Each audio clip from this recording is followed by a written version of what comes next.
US were to sell at higher price, we would save. All that we spend in transportation probably will make it more affordable. This is another point that we make, that it's the U.S. itself loses. They have not attained anything with the blockade. They have not anything but the main purpose, which is the change of regime. But they have not defeated us, and Cuba has a number of things to exhibit on the opposite side, achievements that go from the social, the political, the economic. This is not the purpose of our conversation here, but I could mention a number of them. In spite of those restrictions, in spite of the difficulties that the embargo creates. This press conference is part of that. My foreign minister has spoken recently with the same purpose. The problem is that many a time the information works in one direction and not in both directions. But one good part of the information technology development is that it allows each and every one of us to have a chance to interact with other people and to read people who are dedicated precisely to putting across views which are different to, let's say, main media, or as I call, transnational media corporations. In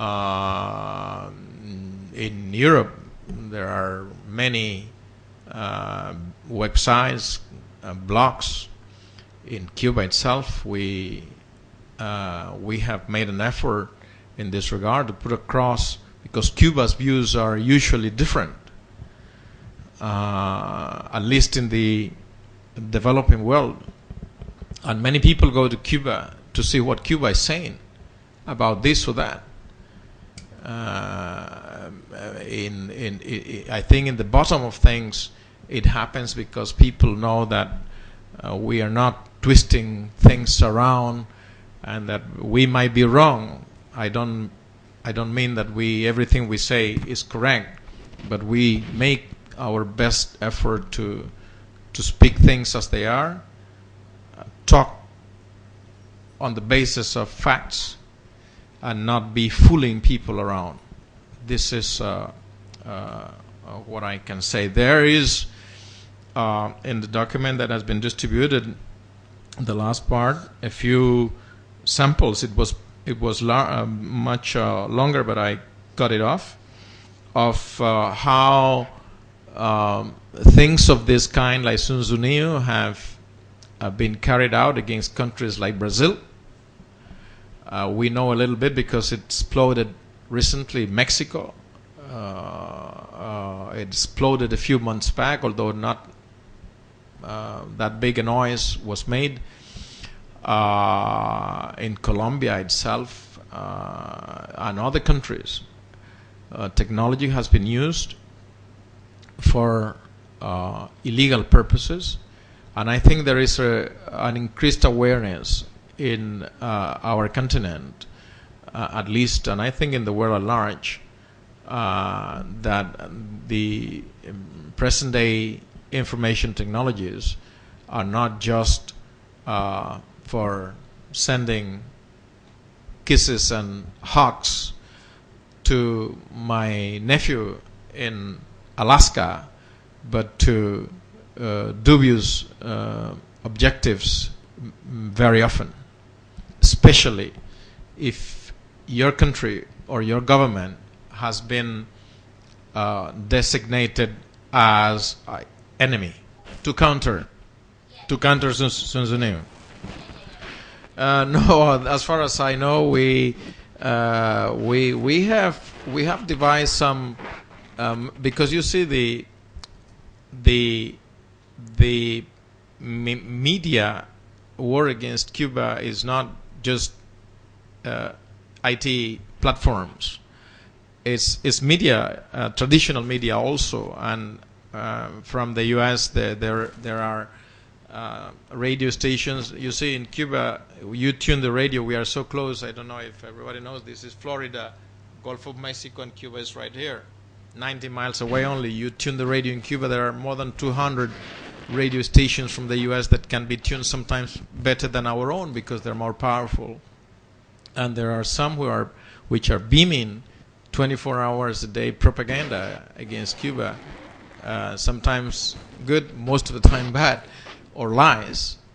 And there is even a TV station only for that purpose called Martí TV station. Martí is the name of a Cuban intellectual and patriot. But we have devised technological ways because we cannot accept that to jam specifically the TV station. But as far as I know, to answer your question straight away, I don't think we have had any other device but to denounce the illegality of what's going on. Do you have that kind of situation, or if you do, you might not want to tell us. That's all right. No, that's it is a fact the U.S. is technologically the most advanced country in the world. That's a fact, and most of these IT technologies are their inventions, except for the time when the Indian guy invented the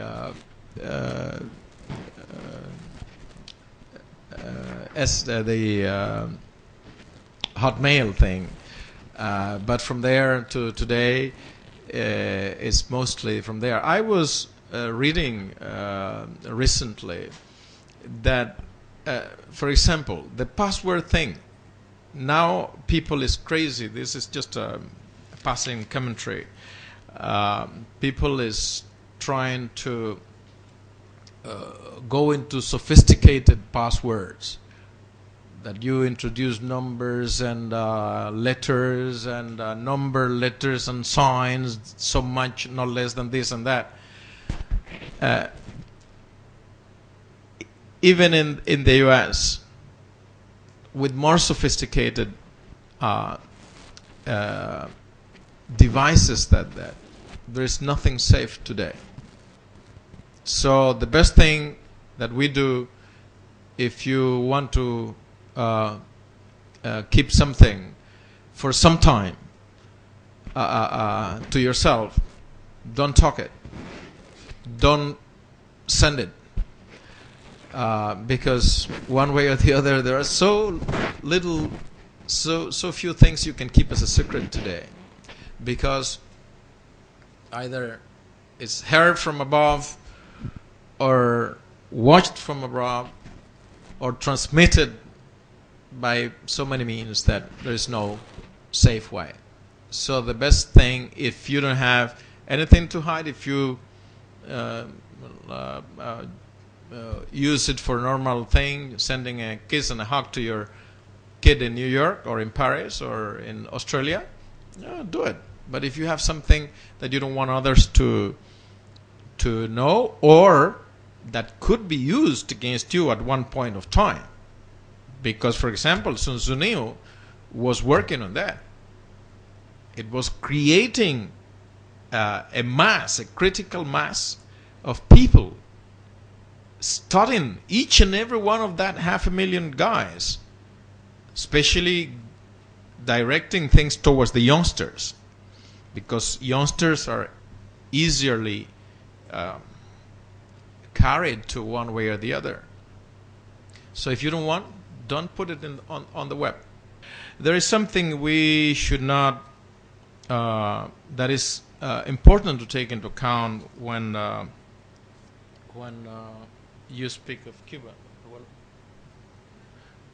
When you talk of Cuba, and you should not lose, nobody should lose sight of something, that Cuba is not just any country. Cuba is one of the very few countries that in the last 55 years had been subjected to war that continues today in practical terms. And I say war, use the word war not hyperbolically, because this is all part of the war, and it goes to economics, to politics. It's technically a war. So trying to bring a country that is at war, and as a matter of fact with the biggest power on earth, and trying to get Cuba to the same, at par with others, as if others were facing the same thing, is not fair to my mind. And I will read this highlighted. It's a small paragraph. This is the Nation, Bangkok Post, February 15. And this is an article by Noam Chomsky, who is a very well-known name, MIT professor. The article says, "The world of surveillance is our responsibility." And about Cuba, he says, the Godfather meaning the U.S. government, can also be brutal and vindictive. One dramatic and revealing case is U.S. policy towards Cuba since its liberation in 1959. The U.S. reacted almost at once with subversion, aggression, large-scale terror, economic warfare. It is virtually, the U.S. is virtually isolated today internationally on this matter, as annual votes in the United Nations demonstrate. But this is of no concern. Cuba must be punished for what U.S. planners 50 years ago described as Cuba's successful defiance, end of quote. Successful defiance of U.S. policies. So Lekha and the rest, I think it's good to take into account that Cuba is a country that lives under these circumstances at the time of analyzing things. But to close your question, I would say that in spite of that, Cuba is the only country that I know, and I am ready to listen if there is any other one, that allows a foreign embassy in Havana, that is the embassy of the mightiest country on earth, to organize a group of people, to finance them, to direct what they have to do, them into the embassy and tell them you have to do this and this and then that, to provoke a regime change. I wonder if there is any other on this earth that allows that to happen, even in the US. Thank you very much for all of your present and your comments and your questions. ครับนั่นคือสิ่งทั้งหมดที่พระท่านเอกอัครราชทูตคิวบาประจำประเทศไทยพระท่านวิกเตอร์รามิเรสเปน่าท่านได้แถลงข่าวที่สโมสรผู้สื่อข่าวต่างประเทศเมื่อวันที่26 เมษายนวันนี้รายการตามหาความจริงขอบคุณทุกท่านที่รับชมลาท่านผู้ชมไปก่อนสวัสดีครับ